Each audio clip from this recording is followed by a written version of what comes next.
টানা বৃষ্টি ও উজান থেকে নেমে আসা পাহাড়ি ঢলে নেত্রকোনার নদ নদীর পানি বৃদ্ধি পেয়েছে।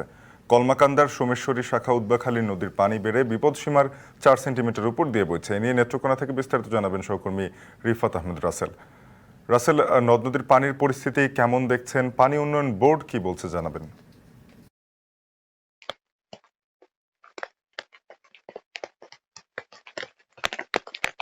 শারফিন, আমি এই মুহূর্তে রয়েছি নেত্রকোনার কলমাকান্দা উপজেলার উদ্বাখালী নদীতে। এই নদীটি মূলত হচ্ছে সোমেশ্বরী নদীর শাখা। গেল কয়েকদিন ধরে উজান থেকে নেমে আসা পাহাড়ি ঢল ও ভারী বৃষ্টিতে এই নদীর পানি কিন্তু এখন বিপদসীমার 4 সেন্টিমিটার উপর দিয়ে প্রবাহিত হয়েছে।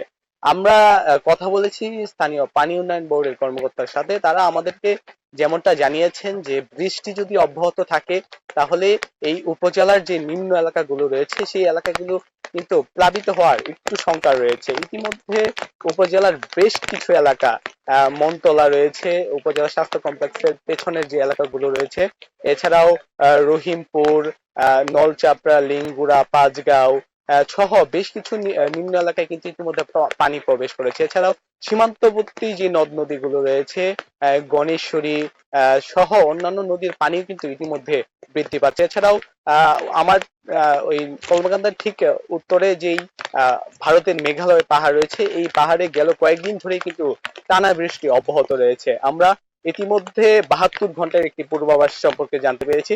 72 ঘন্টায় পাহাড়ি ঢল কিন্তু আরো বৃদ্ধি পেতে পারে বলে আমাদেরকে জানিয়েছেন। এছাড়া অন্যান্য উপজেলার কথা যদি বলি, কলমাকান্দার ছাড়াও দুর্গাপুর উপজেলার সোমেশ্বরী নদীতে কিন্তু আজ সকালেও কিছুটা পানি বৃদ্ধি পেয়েছে। তো সব মিলিয়ে বলা যায় এখন পর্যন্ত বন্যা পরিস্থিতি শুরু না হলেও নতুন পানিতে কিন্তু পানিবন্দী মানুষের কিছুটা দুর্ভোগ বেড়েছে। তাই বৃষ্টি যদি অব্যাহত থাকে এই এলাকার মানুষের দুর্ভোগও কিন্তু সময় সময় বাড়বে। আমরা স্থানীয় যে প্রশাসনের কর্মকর্তা রয়েছে তাদের সাথেও কথা বলেছি।